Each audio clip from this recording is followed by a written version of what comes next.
ఆంధ్రప్రదేశ్ రాష్ట్రంలో జరుగుతున్న తాజా రాజకీయ పరిస్థితుల గురించి మనతో మాట్లాడడానికి వైఎస్ఆర్సీపీ యువ నాయకుడు అమలాపురం వైఎస్ఆర్సీపీ ఇన్ఛార్జ్ పినిపే శ్రీకాంత్ మనతో ఉన్నారు. వారి మాట్లాడాలని తెలుసుకునే ప్రయత్నం చేద్దాం. నమస్తే సార్. నమస్తే సార్ చెప్పండి, ఈ రోజు యువతకి సంబంధించి మీ వైఎస్ఆర్ కాంగ్రెస్ పార్టీ రాష్ట్ర వ్యాప్తంగా 175 నియోజకవర్గాల్లో ధర్నా చేపడుతుంది. ఈ ధర్నా యొక్క ముఖ్య ఉద్దేశం ఏంటి? నిజంగా ఈ రోజు కూటమి ప్రభుత్వం నిరుద్యోగ యువత పట్ల వైఫల్యం చెందిందని మీరు భావిస్తున్నారా? డెఫినెట్ గా దీనికి ఇప్పుడు ఆంధ్ర రాష్ట్రంలోనే కాదు మొత్తం భారతదేశంలో కూడా ఎక్కడా లేనటువంటి విధంగా మరి ఏదైతే మొన్న డిఎస్సి పరీక్షలు జరిగితే డిఎస్సి పరీక్షలో అటెండ్ అయింది 3.5 లక్షల మంది.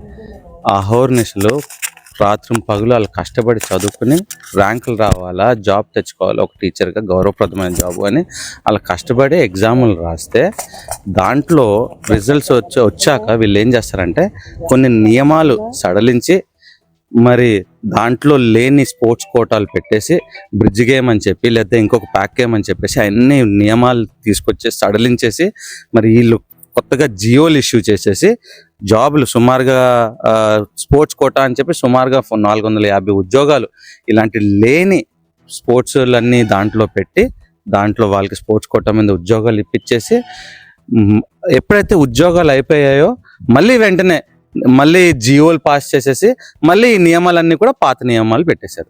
ఇది అసలు ఎక్కడైనా జరుగుతుంది. ఇది అంటే క్లీన్గా అర్థమైపోతుంది ఏ రకంగా వీళ్ళకి సంబంధించిన వ్యక్తులకి ఉద్యోగాలు ఇవ్వడానికి ఏ రకంగా వీళ్ళు గవర్నమెంట్ జియోలు పాస్ చేసుకుని చేశారని క్లీన్గా అర్థమవుతుంది. అందుకే మా నాయకుడు గౌరవ మాజీ ముఖ్యమంత్రి వారు జగన్మోహన్ రెడ్డి గారి ఆదేశాల ప్రకారం మరి ఈ రకంగా జరుగుతుంది అని మరి మనందరం టీవీలో కూడా చూసాము. జగన్మోహన్ రెడ్డి గారు ఏ రకంగా అయితే గోల్డ్ మెడలిస్ట్ స్పోర్ట్స్ కోటాలో గోల్డ్ మెడలిస్ట్ వచ్చిన వాళ్ళు కూడా పక్కన పెట్టుకుని మరి మీడియా ముఖంగా మొత్తం అందరికీ కూడా తెలియజేశారు.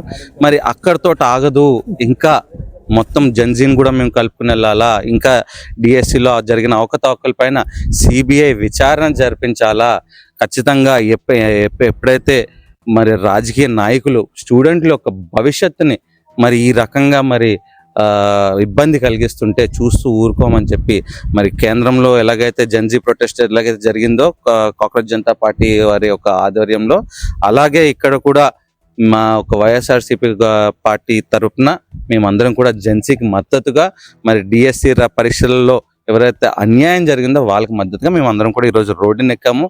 మరి మా గౌరవ అధ్యక్షులు మరి ఏదైతే మాకు ఒక షెడ్యూల్ ఇచ్చారో దాని ప్రకారం మేము 6వ తారీఖు నుంచి 9వ తారీఖు దాకా మేము రిలే నిరాహార దీక్షలు చేస్తూ ఉంటాం.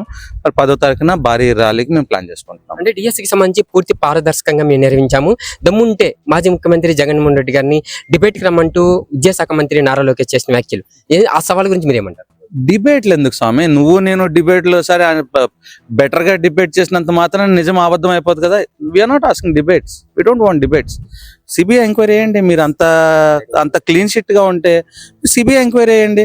గతంలో కూడా ఎప్పుడైతే జగన్మోహన్ రెడ్డి గారి పైన ఇలాగే ఆరోపణలు వచ్చినప్పుడు రాజశేఖర రెడ్డి గారు ముఖ్యమంత్రిగా ఉన్నప్పుడు మరి కన్న కొడుకు పైన ఆయన సిబిఐ విచారణ చేయండి, నిజాలు తెలియాలి అని చెప్పి మరి రాజశేఖర రెడ్డి గారు ఒక ఆదర్శ నాయకుడిగా మరి ఆ రకంగా సిబిఐ ఎంక్వైరీ చేయించి మరి క్లీన్ చిట్ వచ్చేలాగా మేము ప్రజలందరూ కూడా చూసారే.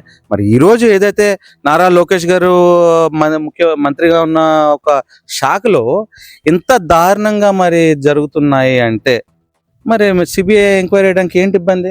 అదొకటే కాదు, మరి ఏదైతే నిరుద్యోగ అభివృద్ధి ఇస్తా అని చెప్పారు, మరి 3,000 ఇస్తా అని చెప్పారు, మరి ఇది 3వ సంవత్సరమే ₹1 ఇవ్వలేదు. మరి వాళ్ళందరికీ ఏం మొక్కం చూపిస్తున్నారు మీరు? వాళ్ళ తరపున మేము పోరాడద్దా? వాళ్ళ తరపున కూడా మేము పోరాడతాము. అంతేకాదు ఈ అమ్మఒడి అంటే తల్లికి వందనం అన్నారు. తల్లికి వందనం మొదటి సంవత్సరం ఇచ్చిందే లేదు, 2వ సంవత్సరము కొరాగా ఇచ్చారు. ఒకరికి 12,000 అయితే ఒకరికి 10,000, ఒకరికి 6,000 అలా ఇచ్చిందే లేదు. మొత్తం అర్హులు 85 లక్షల పైసలు కొంటే మీరు ఇచ్చింది 60 లక్షల చిల్లర మందికి ఇచ్చారు. ఆ రకంగా మీరు అన్ని కూడా చేసే అన్ని కూడా పథకాలు చెప్పి వాటికి తూట్లు పొడ్డమే కదా మీరు చేస్తున్నది. చిత్తశుద్ధిగా సాచురేషన్ మోడ్లో మీరు ఏమైనా ఇస్తున్నారా పథకాలు? లేదే. అందుకే మేము మా ఒక పోరాటాన్ని ఉధృతం చేస్తున్నాం. కోనసీమ జిల్లా అమలాపురం నియోజకవర్గం ముఖ్య కేంద్రంగా మీరు వైఎస్ఆర్సీపీ ఎమ్మెల్యే అభ్యర్థిగా ఉన్నారు.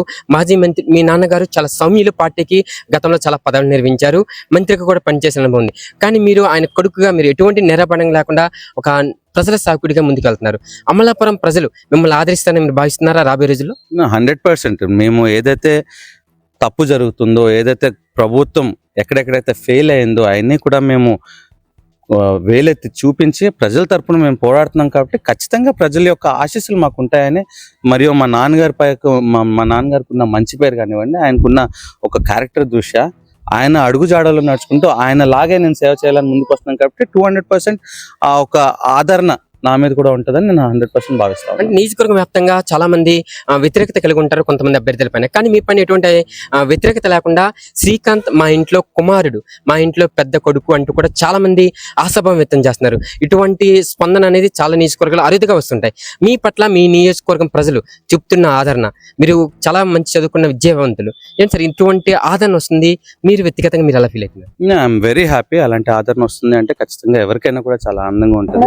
మా నాన్నగారి క్యారెక్టర్ దృష్ట్యా, ఆయనకున్న క్రెడిబిలిటీ బట్టి, ఆయనకున్న క్యారెక్టర్ బట్టి ఎప్పుడు ఒకరి దగ్గర కరప్షన్ చేసిన ఒక దాఖలాలు కానీ, ఎప్పుడు స్వార్థంగా ఒకరికి చేసిన దాఖలాలు కానీ ఎప్పుడు లేవు. సో ఆ ఒక క్యారెక్టర్, ఆయన ఒక అడుగుజాడలో నడుస్తున్నాం, ఖచ్చితంగా ఒక మంచి ఒపీనియన్ నా మీద కూడా కలుగుతుంది అన్నదానికి నేను చాలా సంతోషపడుతున్నాను. అంతేకాకుండా నేను కేవలం మా నాన్నగారు సంపాదించిన ఒక మంచి పేరుని నిలబెడదాం అన్న ఆలోచనతోటి నేను 15 సంవత్సరాలుగా నేను చదువుకున్న డాక్టర్ కెరీర్ని పక్కన పెట్టి నేను ఒక కంపెనీకి, ఒక ఫార్మస్యూటికల్ కంపెనీకి మేనేజింగ్ డైరెక్టర్గా ఉన్న దాన్ని కూడా నేను రిజైన్ చేసి కేవలం మా నాన్నగారు అడుగుజాడల్లో ముందుకెళ్ళాలా, నాన్నగారు లాగే నేను కూడా సేవ చేయాలని చెప్పి ముందుకు వచ్చాను కాబట్టి ఆ ఒక మంచి ఆదరణ అందరికీ కూడా అర్థమయ్యే ఆదరిస్తున్నారు అన్న దానికి నేను సంతోషిస్తున్నాను. వాళ్ళందరూ నమ్మకం ఎప్పుడు కూడా వమ్ము చేయకుండా దాన్ని ఇంకా మరిన్ని ఇంకెన్నో రెట్లు నేను సేవ చేసి ఖచ్చితంగా వాళ్ళందరూ రుణం తీర్చుకుంటాను. నాన్నగారు మంత్రిగా చేశారు, మీరు కూడా 29 ఎన్నికల్లో పోటీ చేసి గెలిచి మంత్రిగా చేయాలని అమలాపురం ప్రజల కోరిక. మీ కోరిక లేకపోయినా అమలాపురం ప్రజలు, యువకుడు విద్యావంతుడు మీలాంటి వ్యక్తి మంత్రి అయితే కేవలం అమలాపురమే కాదు రాష్ట్ర వ్యాప్తంగా కూడా మంత్రి సేవలకు ఉపయోగించుకోవచ్చని మీ ప్రజలైతే కోరుకుంటున్నారు. ఏంటి సార్ మీ యొక్క? అంతే, కష్టపడడం వారికి మన చేతిలో ఉంటుంది. ఆ భగవంతుడు ఆశీర్వాదాలతో, జగన్మోహన్ రెడ్డి గారి ఆశీర్వాదాలతో టికెట్ వచ్చి ఖచ్చితంగా గెలిస్తే అది చాలు. దాని ద్వారా ప్రజలకు సేవ చేసుకుందాం అనుకుంటాం, కానీ ఆ పదవి కావాలి, ఈ పదవి కావాలి, ఇది వస్తేనే చేస్తాం అన్నది కాదు. ఆ ఆలోచన మాకు లేదు. కష్టపడడం ఒకటే మా చేతిలో ఉంది. దానికి ఎటువంటి రిజల్ట్ ఇవ్వాలి, ఎక్కడ ఉండాలి, ఎలా ఉండాలి అన్నది ఆ భగవంతుడు నిర్ణయిస్తాడు, జగన్మోహన్ రెడ్డి గారు. ఉత్తరాంధ్ర ప్రజల చిరకాల కోరిక భోగాపురం ఎయిర్పోర్ట్. ఇప్పుడు రాష్ట్ర రాజకీయాలంతా భోగాపురం ఎయిర్పోర్ట్ సంబంధించి చర్చ నడుస్తుంది. ఏంటి సార్, ఆ రోజు బేజం వేసింది జగన్మోహన్ రెడ్డి గారు అంటూ మీ పార్టీ నాయకులు అంటుంటే, లేదు మా చంద్రబాబు నాయుడు దీని యొక్క బేజం వేశారు అంటున్నారు. ఈరోజు ఉత్తరాంధ్ర భోగాపురం ఎయిర్పోర్ట్ దీని గురించి వైఎస్ఆర్సీపీ యువకుడిగా ఎమ్మెల్యే క్యాండిడేట్గా మీరు ఏమంటారు? భోగాపురం ఎయిర్పోర్ట్ పైన మొత్తం బోగస్ ప్రచారాలు చేస్తుంది ఈ కూటమి ప్రభుత్వం. చంద్రబాబు నాయుడు గారు ఆ టైంలో అనుకుని ఉండొచ్చు, అనుకోవడం ఎన్నో మంది ఎన్నో అనుకుంటారు, కానీ ఎప్పుడైనా కూడా ఒక ప్రాజెక్ట్ ముందుకు సాగుతుంది అని అనాలంటే ఫస్ట్ చేయాల్సింది ల్యాండ్ అక్విజిషన్ చేస్తేనే, దాని యొక్క పర్మిషన్స్ ఇస్తేనే ఆ ప్రాజెక్ట్ ముందుకి కదులుతుంది అన్నదానికి నిదర్శనం. సరే, ల్యాండ్ అక్విజిషన్ ఎప్పుడు జరిగింది? జగన్మోహన్ రెడ్డి గారి హయాంలో జరిగింది. దానికి అప్రూవల్స్, పర్మిషన్స్ అవన్నీ ఎప్పుడు జరిగాయి? జగన్మోహన్ రెడ్డి గారి ప్రభుత్వంలో జరిగింది. మరి ఇవన్నీ జగన్మోహన్ రెడ్డి గారు చేస్తే చంద్రబాబు నాయుడు ఏం చేస్తాడు? కేవలం అనుకున్నాడు అంతే. ఎలాగైతే రాజమౌళి సెట్టింగ్ లాగా అమరావతిని ఎలాగైతే చేసేసేయాలని ఎలాగైతే అనుకున్నాడో, ఇది ఒకటి అనుకున్నాడు. అనుకోవడానికి, ఆచరణలో చేసి చూపించడానికి చంద్రబాబు నాయుడుకి జగన్మోహన్ రెడ్డి గారికి ఉన్నంత తేడా. సో 100% భోగాపురం ఎయిర్పోర్ట్కి క్రెడిట్ రావాలంటే 100కి 200% అది కేవలం ఒక జగన్మోహన్ రెడ్డి గారే. ఆయన ఏదైతే ఈ కూటమి ప్రభుత్వం ఇప్పుడు ఏదైతే భోగాపురం ఎయిర్పోర్ట్ అన్నది వాళ్ళ క్రెడిట్ తీసుకుంటున్నారు, ఇక్కడికి అసలు ఎర్ర బస్సులు కూడా రావు, ఎయిర్ బస్సులు ఎలా వస్తాయని మాట్లాడిన వీళ్ళు ఈరోజు దానికి క్రెడిట్ తీసుకోవాలని చూస్తున్నారు. ప్రజలందరికీ తెలుసు జగన్మోహన్ రెడ్డి గారు అక్కడికి వచ్చి మాట్లాడినవి అన్ని అందరికీ గుర్తున్నాయి. భోగాపురం ఎయిర్పోర్ట్ 2026 కల్లా ఓపెన్ అవుతుంది, దాంట్లో ఆపరేషన్ స్టార్ట్ అవుతుంది అని చెప్పినవి కూడా అందరికీ కూడా గుర్తుంది. అందరికీ ఆ ఒక జగన్మోహన్ రెడ్డి గారి మాటలు చెవుల్లో ప్రతిధ్వనిస్తూనే ఉంటాయి. మళ్ళీ చెప్పండి సార్, ఈరోజు అక్రమ కేసులు కూటమి ప్రభుత్వం అధికారంలో రాగానే మొదటగా మీరు కూడా ఈ యొక్క కేసులకు సంబంధించి ఇన్వాల్వ్ అయిన పరిస్థితి. ఈరోజు ఎమ్మెల్యే విరూపాక్షి, మీ వైఎస్ఆర్ కాంగ్రెస్ పార్టీ ఎమ్మెల్యే అయినటువంటి విరూపాక్షిని అర్ధరాత్రి గోడలు బద్దలు కొట్టి మరి ఆయన అరెస్ట్, అంటే ఒక మహిళను చీర చింపేశారంటూ కూడా వాళ్ళే ఏదో చేస్తున్న సందర్భం. ఈ రోజు ఈ యొక్క కూటమి ప్రభుత్వం చేస్తున్న వికృత చేష్టలు లేదా అక్రమ కేసులు రాబోయే రోజుల్లో ఖచ్చితంగా దీనికి ప్రతిఫలం ఉండబోతుందా? దీని గురించి యువకుడికి మీరు ఏమన్నా? 200% ఇవన్నీ కూడా వికృత చేష్టలే.